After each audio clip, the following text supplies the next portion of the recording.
أعوذ بالله من الشيطان الرجيم بسم الله الرحمن الرحيم يا أيها الذين آمنوا أوفوا بالعقود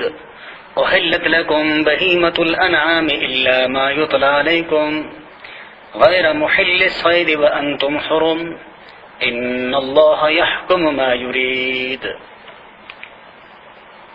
چھٹے پارے سورہ مائدہ کی یہ ابتدائی آیاتیں ہیں۔ سورہ مائدہ میں 120 آیتیں اور 16 رکوعات ہیں اور 12,464 حروف ہے۔ اس سورہ مبارکہ میں ایک آیت وہ ہے جو سب سے آخر میں نازل ہوئی حضور نبی کریم صلی اللہ علیہ وسلم پر میدان عرفات میں،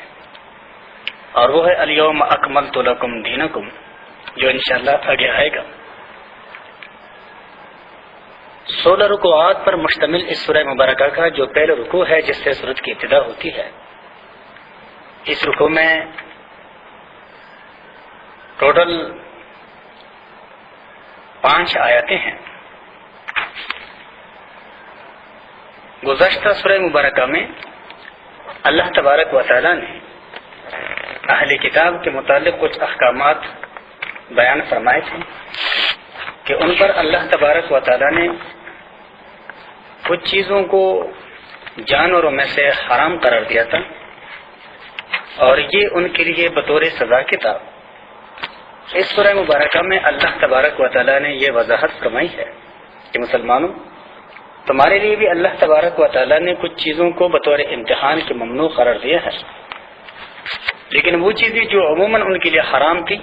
اللہ نے وہ تمہارے لیے حلال قرار دی ہے، اور جن جن چیزوں کو اللہ نے تمہارے لیے ممنوع قرار دیا ہے تو وہ کسی مصلحت کی بنیاد پہ ہے،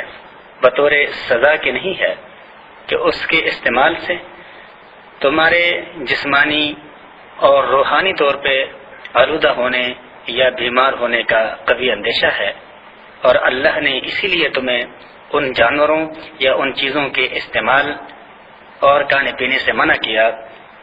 اس لیے کہ اللہ تبارک و تعالی ہر چیز اور اس چیز کے نتیجے میں مرتب ہونے والے ان نتیجے سے بخوبی آگاہ ہے۔ اللہ تبارک و تعالی کا ارشاد ہے، یا ایھا الذین آمنوا، اے ایمان والو، اوفوا بالعقود، اپنا عہد و پیمان پورا کرو۔ ایک مسلمان ہونے کے ناطے سے جو اللہ سے وعدہ کیا ہے کہ پروردگار ہم تجھے وحدہ لا شریک مانیں گے اور تیرے تمام حکموں کو اپنے بساط کے مطابق اس پر عمل کریں گے، تیرے رسول صلی اللہ علیہ وسلم کو ہم آخری رسول مانتے ہیں اور ہم اس کی پیروی کریں گے، تو یہ اللہ اور اللہ کے رسول کے ساتھ وعدے ہیں، اور اس کے ساتھ ساتھ ایک وعدہ ایک مسلمان کا دوسرے انسانوں اور بالخصوص مسلمانوں کے ساتھ اس کے ایفا کرنے کا بھی اللہ نے حکم دیا ہے۔ اللہ تبارک و تعالی نے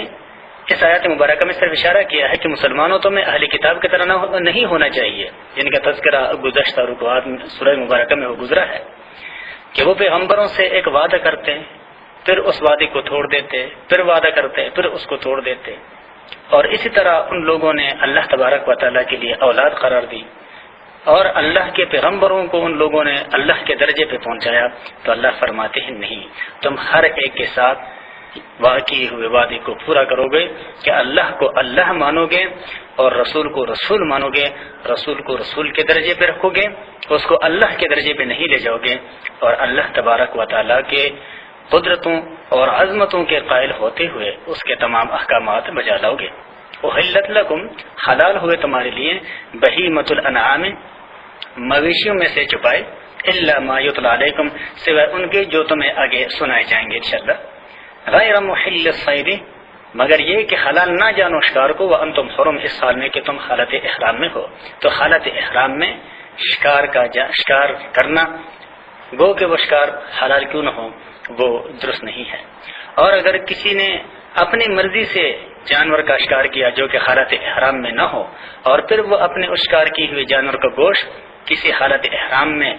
حاجی صاحب کو یا معتمر عمرہ کرنے والے کو کھلا دیں تو اس کے لیے اس کے کھانے کی کوئی ممانعت نہیں ہے۔ ان اللہ یحکم ما یرید، بے شک اللہ تبارک و تعالی حکم کرتا ہے جو وہ چاہتا ہے۔ یا ایھا الذین آمنوا، اے وہ لوگ جو ایمان والے ہو، لا تحلوا شعائر اللہ، حلال نہ سمجھو اللہ کے نشانیوں کو، یعنی اللہ نے جہاں پہ رک جانے کا کہا ہے تو اس نشانی سے آگے بڑھنے کی کوشش نہ کرو، یعنی اللہ نے جن چیزوں کے ممانعت فرمائی ہے اس کو ممنوع سمجھو، ولا الشہر الحرام، اور نہ ادب والے مہینے کو، ولا الہدی، اور نہ اس جانور کو جو کعبہ کے نیاز کے طور پہ بھیجا گیا ہو، ولا القلائد، اور نہ وہ کہ جن کے گلے میں پٹھڑا لگ گیا ہو، ولا آمین البیت الحرام، اور نہ آنے والوں کو حرمت والے گھر کی طرف، یبتغون فضلا من ربہم، جو ڈھونڈتے ہیں اپنے رب کے فضل، ورضوان، اور اس کی خوشنودی، واذا حللتم، اور جب تم احرام سے نکل جاؤ، فاصطادوا، تو شکار کر لیا کرو، ولا یجرمنکم، اور باعث نہ بنے تمہارے لیے، شنآن قوم، کسی قوم کی دشمنی، ان صدوکم عن المسجد الحرام، جو کہ تم کو روکتی تھی حرمت والی مسجد سے، ان تعتدوا، یہ کہ تم ان کے ساتھ زیادتی کرنے لگو۔ مسلمان کی یہی تو صفت ہے کہ وہ اپنے ساتھ زیادتی کرنے والوں سے درگزر کرتا ہے، اس کو معاف کرتا ہے۔ وتعاونوا علی البر والتقوی، اور آپس میں ایک دوسروں کی نیکی کے کاموں پر مدد کیا کرو اور پرہیزگاری کے کاموں پر۔ ولا تعاونوا علی الاثم والعدوان، اور ایک دوسروں کی مدد نہ کرو گناہ کے کاموں پر اور زیادتی کے کاموں پر۔ واتقوا اللہ، اور اللہ سے ڈرتے رہو، ان اللہ شدید العقاب، بے شک اللہ کا عذاب بڑا سخت ہے۔ تو اس آیات مبارکہ میں اللہ تبارک و تعالیٰ نے مسلمانوں کو تاکید فرمائی ہے کہ جو جانور حاجی صاحبان قربانی کے غرض سے لاتے ہیں، یا جو جانور صدقہ و خیرات کے غرض سے مکہ لائے جاتے ہیں، یا جو لوگ مکہ کی طرف آتے ہوں عمرے یا حج کی نیت سے، اور وہ اپنے ساتھ سامان تجارت لاتے ہوں، تو ان کے معاملے میں ہمیشہ محتاط رہا کرو کہ کہیں تمہارے ہاتھوں سے ان جانوروں اور ان سامان لانے والے حاجیوں اور عمرہ کرنے والوں کو کوئی تکلیف نہ پہنچے۔ دوسری بات یہ ہے کہ ایک مسلمان کے اسلام کا تقاضا تو یہ ہے کہ وہ اپنے ساتھ والے برائی کرنے والے کو برائی سے روکیں، لیکن اگر وہ برائی سے اس کو نہیں روک سکتا تو اس کے ساتھ برائی میں معاون نہ بنے۔ حرمت علیکم المیتۃ، حرام ہوا تم پر مردار جانور، والدم، اور خون، یعنی وہ خون جو جانور کو ذبح کرنے کے ساتھ ہی اس کے رگوں سے نکلتی ہے، ولحم الخنزیر، اور سور کا گوشت، وما احل لغیر اللہ بہ، اور وہ کہ جس پر نام پکارا جائے اللہ کے سوا کسی اور کا، یعنی اللہ کے علاوہ کسی اور کے قرب کے حصول کے لیے اس جانور کو مختص کر دیا جائے، چاہے ذبح کرتے وقت اس پر غیر اللہ کا نام لیا جائے یا ذبح کرتے وقت اس پر اللہ کا نام لیا جائے، لیکن اس نے نامزد کر دیا ہو اللہ کے سوا کسی اور کی خوشنودی کے لیے، تو اس جانور کا گوشت درست نہیں ہے، اس لیے کہ وہ غیر اللہ کے لیے مختص ہو گیا ہے۔ والمنحنقۃ، اور وہ جانور جو مر گیا ہو گلا گھٹنے سے، والموقوذۃ، یا چوٹ لگنے سے، والمتردیۃ، یا نیچے گر کر، والنطیحۃ، یا سنگ مارنے سے، وما اکل السبع، اور وہ کہ جس کو درندے نے کھا لیا ہو، الا ما ذکیتم، مگر وہ کہ جس کو تم نے ذبح کر لیا ہو۔ تو جو جانور اوپر سے گر کر کے حلال جانور اور مردار ہو جائے، یا کسی کے ڈنڈے مارنے سے، یا کسی دوسرے جانور کے سنگ مارنے سے، یا اس کے گلا گھٹنے سے وہ مردار ہو جائے، مر جائے، تو ایسے حلال جانور کا گوشت حرام ہے۔ اور وہ جانور حلال کہ جس کو کسی درندے نے کھا لیا ہو اور اس کا اکثر حصہ اس نے ختم کر دیا ہو، پھر مردہ پایا جائے تو اس کا کھانا درست نہیں، لیکن اگر کسی درندے نے اس کو زخمی کر دیا اور پھر زندہ حالت میں اس کو پا لیا، ایسے درندے نے زخمی کر لیا کہ اس کا زخمی کرنا اس جانور کے گوشت میں کوئی زہر وغیرہ سرایت اس کی وجہ سے نہ کر چکا ہو اور پھر اس کو ذبح کر دیا جائے تو اس کا گوشت درست ہے۔ وما ذبح علی النصب، اور وہ جانور حرام ہے جو ذبح ہوا ہو کسی کے تھان پر، یعنی وہ مختلف ایسے جگہوں پر کہ جہاں پر اللہ کے علاوہ کسی اوروں کے ناموں پر نیاز چڑھائے جاتے ہیں۔ وان تستقسموا بالازلام، اور یہ کہ تم تقسیم کرو جوئے کے تیروں سے۔ زمانہ جاہلیت میں ہوتا یہ تھا کہ 10 بندے ایک اونٹ کو خرید لیتے تھے مثلا، اور پھر یہ کہتے تھے کہ بھئی پیسے تو ہم سبوں نے برابر ڈال دیے جانور کے خریدنے میں، اور اب یہ جانور جو ہے نا کسی 5 بندوں میں تقسیم کر دیا جائے گا۔ پھر وہ 5 بندوں کے لیے قرعہ ڈالتے ہیں، جن 5 کا نام نکلا تھا ان 10 میں سے، تو ان کو ان جانوروں کا گوشت دے دیا جاتا اور باقیوں کو محروم کر دیا جاتا تھا، بالکل اسی طرح جس طرح ہمارے یہاں لاٹھیوں کا نظام ہے۔ ذالکم فسق، یہ گناہ کا کام ہے۔ الیوم یئس الذین کفروا، آج نا امید ہو گئے ہیں وہ لوگ جو کافر ہیں، من دینکم، تمہارے دین سے، یعنی تمہیں دین کے معاملے میں وہ مات نہیں دے سکتے، تمہیں لاجواب نہیں کر سکتے، فلا تخشوہم، سو ان سے مت ڈرو، واخشونی، اور مجھ سے ڈریو، الیوم اکملت لکم دینکم، آج میں نے تمہارے لیے تمہاری دین کو مکمل کر دیا ہے، واتممت علیکم نعمتی، اور میں نے پورا کیا تم پر اپنا احسان، ورضیت لکم الاسلام دینا، اور پسند کیا میں نے تمہارے لیے اسلام کو بطور نظام زندگی کے، بطور دین کے۔ یہ وہ آیات ہے جو حضور نبی کریم صلی اللہ علیہ وآلہ وسلم پر سب سے آخر میں نازل ہوئی، جب حضور نبی کریم صلی اللہ علیہ وسلم حج کی غرض سے میدان عرفات میں تھے، تو آپ صلی اللہ علیہ وسلم نے صحابہ کرام کو یہ آیات پڑھ کر کے سنائی۔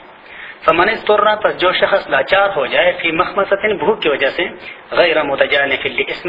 کہ وہ گناہ کی طرف مائل ہونے والا نہ ہو، تو فإن اللہ غفور رحیم، بس بے شک اللہ معاف کرنے والا، رحم کرنے والا ہے۔ کہ ایک مسلمان اگر اتنا لاچار ہو جائے، بے بس ہو جائے، اور اس کو رزق حلال نہ ملتا ہو، تو پھر وہ ان مذکورہ حرام چیزوں میں سے اتنا کھا سکتا ہے ناپسند کرنے کے باوجود کہ جس سے وہ رزق حلال تک زندہ رہ سکے۔ یسألونک ماذا احل لهم،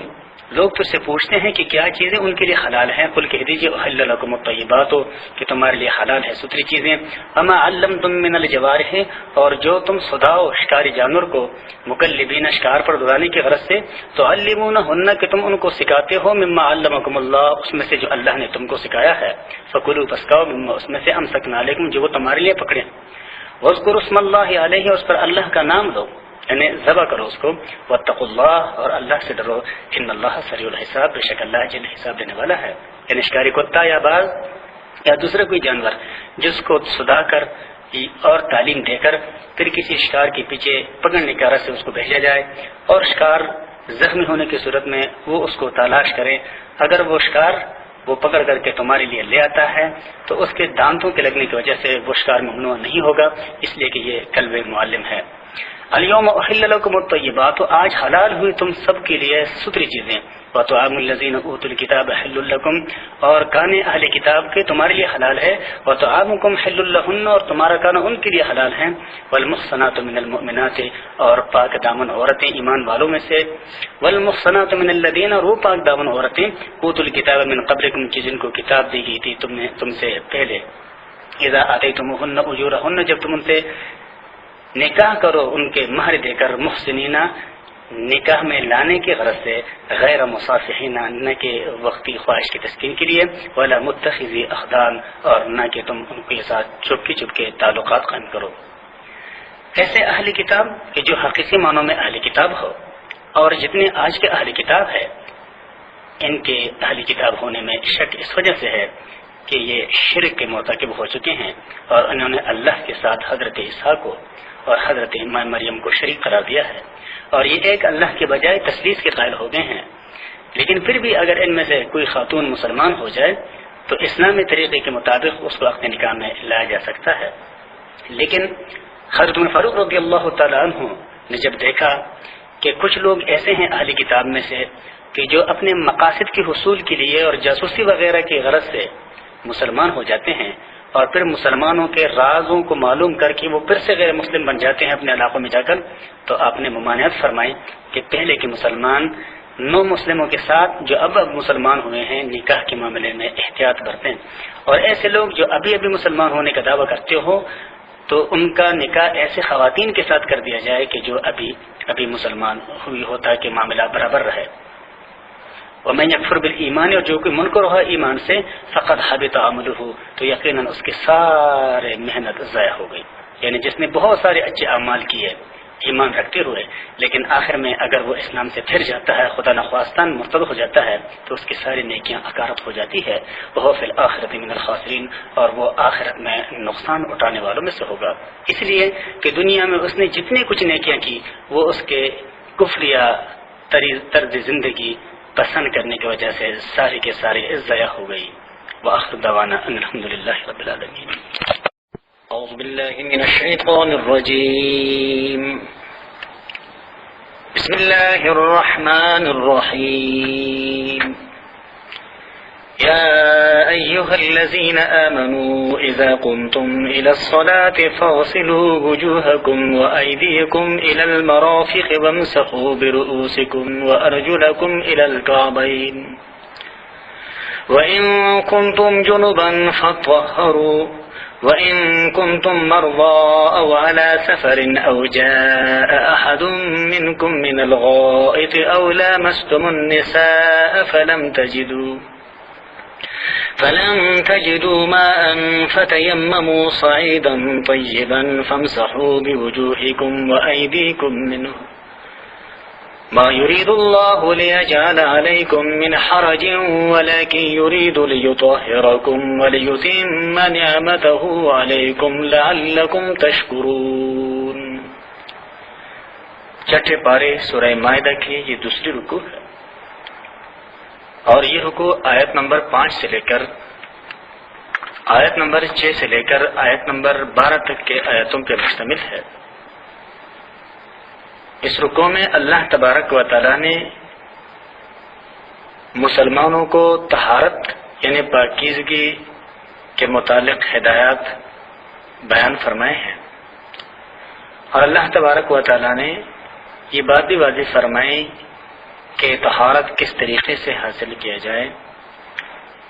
گزشتہ رکوعات میں اللہ تبارک و تعالی نے اپنے ان انعامات اور احسانات کا تذکرہ فرمایا تھا جو اللہ نے مسلمانوں پہ کیے، اور سب سے بڑا احسان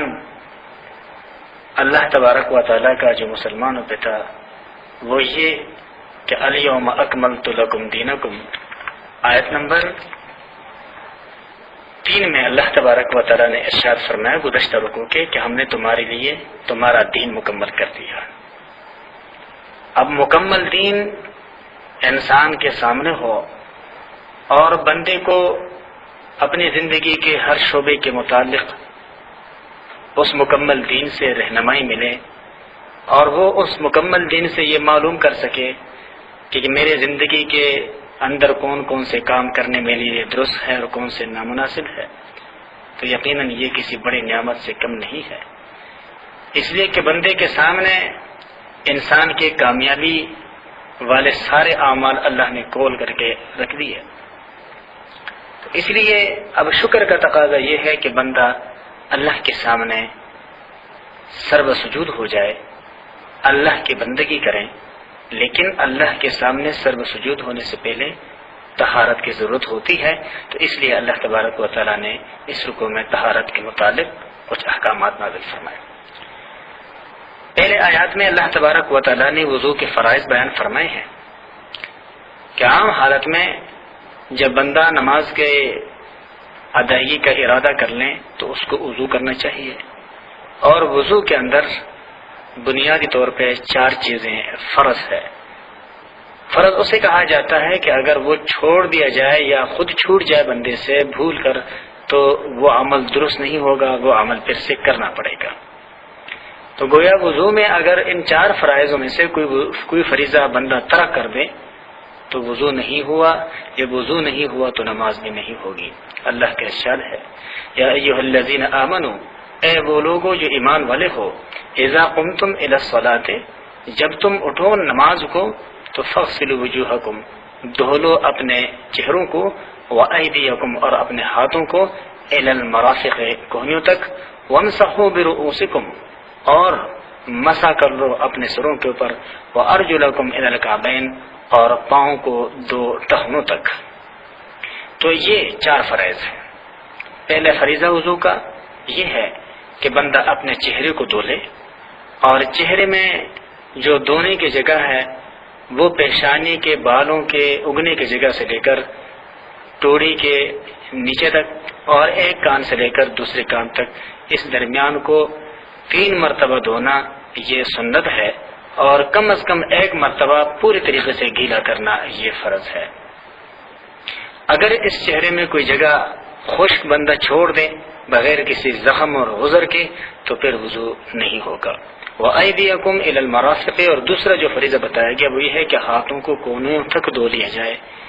مکمل طریقے سے، اس میں بھی مکمل طریقے سے گیلا کرنا فرض ہے، اور 3 مرتبہ پانی پھیرنا اس کے اوپر یا پانی ڈالنا اس کے اوپر یہ سنت ہے، تاکہ کوئی شک خوش جگہ کی باقی نہ رہے۔ تیسرا فرض وامسحوا برؤوسکم، اور اپنے سروں کے اوپر مسح کرو۔ فقہاء احناف فرماتے ہیں کہ کم از کم 1/4 سر کے اوپر مسح کرنا، ہاتھ پھیرنا یہ فرض ہے۔ چوتھا فرض وارجلکم الی الکعبین، اور پاؤں کو 2 ٹخنوں سمیت، اگر موزہ وغیرہ چمڑے کا پہنا ہوا نہیں ہے، اور اگر چمڑے کا موزہ پہنا ہوا ہے تو اس کا حکم پھر بدل جاتا ہے کہ اگر موزہ چمڑے کا ایک مقیم شخص نے پہنا ہوا ہے تو وہ 1 دن اور 1 رات تک کے نمازوں کا اس پر مسح کر لیا کرے، اور اگر وہ مسافر ہے تو 3 دن اور 3 راتوں کے لیے اس کو موزہ اتارنے کی ضرورت نہیں، بلکہ جب بھی وہ نماز کے لیے وضو کرے تو باقی جو دھونے والے اعضاء ہیں اس کو دھو لے اور پھر پاؤں پر اپنا مسح کر لیں، اور وہ یہ کہ ہاتھ کو گیلا کر کے موزے کے اوپر اپنی انگلیوں سے پنڈلی کی طرف ہاتھ کھینچ لیں، تو یہ اللہ نے آسانی پیدا فرمائی ہے۔ حضور نبی کریم صلی اللہ علیہ وآلہ وسلم کے صحیح احادیث میں آتا ہے کہ آپ نے ایک سفر میں کچھ صحابہ کرام کو جلدی جلدی وضو کرتے ہوئے دیکھا کہ وہ جلدی میں اپنے پاؤں کے ٹخنے دھونا بھول گئے تھے، تو حضور نبی کریم صلی اللہ علیہ وسلم نے ان کے اس طرح سے وضو کرنے پر انتہائی ناپسندیدگی کا اظہار فرمایا، اور آپ صلی اللہ علیہ وسلم نے فرمایا کہ جب پاؤں کو دھو تو پاؤں کے دھونے میں ٹخنے شامل ہے، مسلم کی حدیث ہے۔ وَإِن كُنتُمْ جُنُبًا، اور اگر تم حالت جنابت میں ہو، یعنی تمہیں غسل کی ضرورت ہو، اور یہ جنابت حقوق زوجیت کی ادائیگی کی وجہ سے ہو،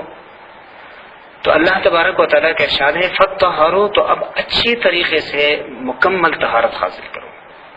فَطَّهَّرُوا مبالغے کا صیغہ ہے، اور مبالغہ تقاضا اس بات کرتا ہے کہ بھئی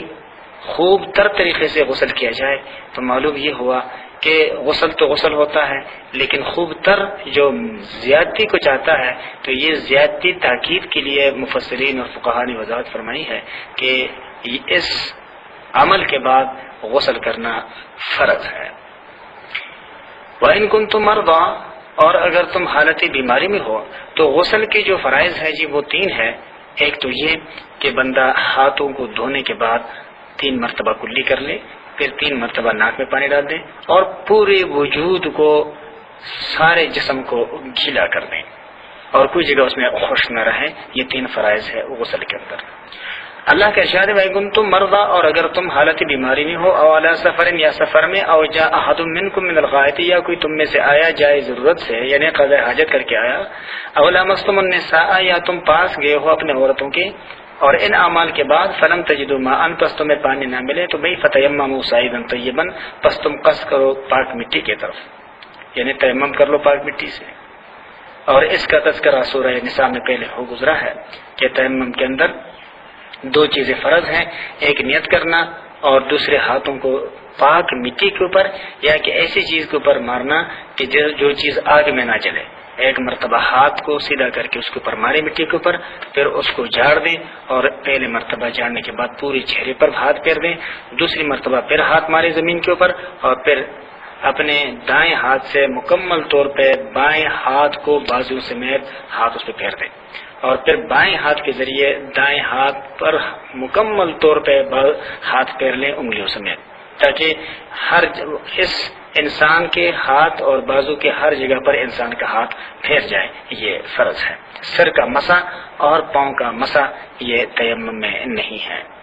اللہ کا ارشاد ہے کہ فَامْسَحُوا بِوُجُوهِكُمْ، پس تم مسح کر لو اس تیمم کے دوران اپنے چہروں کا، وَأَيْدِيكُمْ مِنْهُ، اور اپنے ہاتھوں کا بھی اس سے۔ ما یرید اللہ، اللہ نہیں چاہتا، لیجعل علیکم من حرج، تاکہ تم پر کوئی تنگی ڈال دے، ولکن یرید، لیکن وہ چاہتا ہے لیطہرکم، تاکہ تمہیں پاک کر دے، ولیتم نعمتہ علیکم، اور تاکہ وہ پورا کر دے اپنے احسان کو تم پر، لعلکم تشکرون، تاکہ تم اللہ کا شکر ادا کرو۔ وذکروا، اور یاد کرو نعمت اللہ علیکم، اللہ کے احسان کو اپنے پر، وَمِيثَاقَهُ الَّذِي وَاثَقَكُم بِهِ، اور اس کا وہ وعدہ جو تم نے اللہ سے کیا ہے، اذ قلتم، جب تم نے کہا ہے، سمعنا کہ اللہ ہم نے سنا، وَأَطَعْنَا، اور ہم نے مانا۔ تو اب سننے اور اطاعت کا تقاضا یہ ہے کہ وَاتَّقُوا اللَّهَ، اب اللہ سے ڈرتے رہا کرو، ان اللہ علیم بذات الصدور، بے شک اللہ دلوں کے پوشیدہ بھیدوں کو خوب جانتا ہے۔ یا ایھا الذین آمنوا، اے وہ لوگ جو ایمان والے ہو، کونوا، ہو قوامینا کڑے ہوئے للہ اللہ کے لیے شہداء گواہیاں دیتے ہوئے بالقسط انصاف کے ساتھ، یعنی اللہ کے لیے انصاف کے ساتھ گواہی پہ قائم رہا کرو، کڑے رہا کرو۔ ولا یجرمنکم شنآن قوم، اور کسی قوم کی دشمنی تمہیں اس بات میں نہ ڈالے الا اللہ تعدلوا، یہ کہ تم انصاف نہ کرو، یعنی محض کسی کے ساتھ دشمنی رکھنے کی وجہ سے انصاف کے تقاضوں کو پامال نہ کرو، بلکہ انصاف کو بہرحال کرنا ہے چاہے وہ دشمن کے ساتھ ہی کیوں نہ ہو۔ ایک دل انصاف کرو ہوا اقرب للتقوی، یہی بات زیادہ نزدیک تر ہے تقوی کی۔ واتقوا اللہ، اور اللہ سے ڈرتے رہو، ان اللہ خبیر بما تعملون، بے شک اللہ کو خبر ہے جو کچھ تم عمل کرتے ہو۔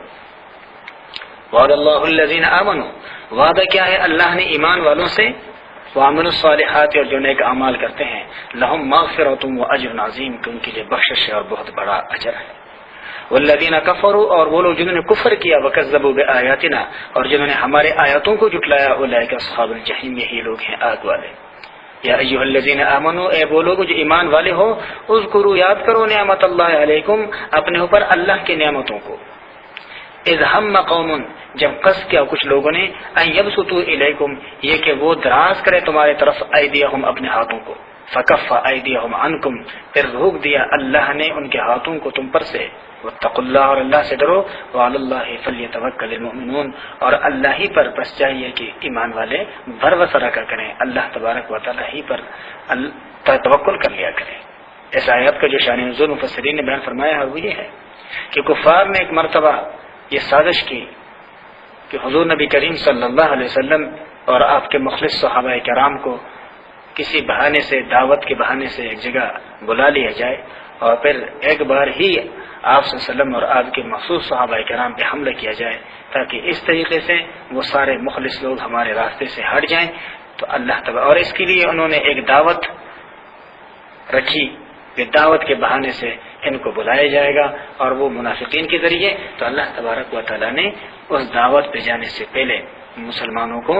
مطلع کر دیا حضور نبی کریم صلی اللہ علیہ وسلم کو وحی کے ذریعے کہ بھئی اس طریقے سے یہ لوگ یہ سازش کرنا چاہتے ہیں کہ وہ تم پہ حملہ آور ہو، لیکن اللہ نے ان کے حملہ آور ہونے سے پہلے مسلمانوں پہ یہ احسان کیا کہ حضور نبی کریم صلی اللہ علیہ وسلم کو ان لوگوں کے سازش سے آگاہ کیا۔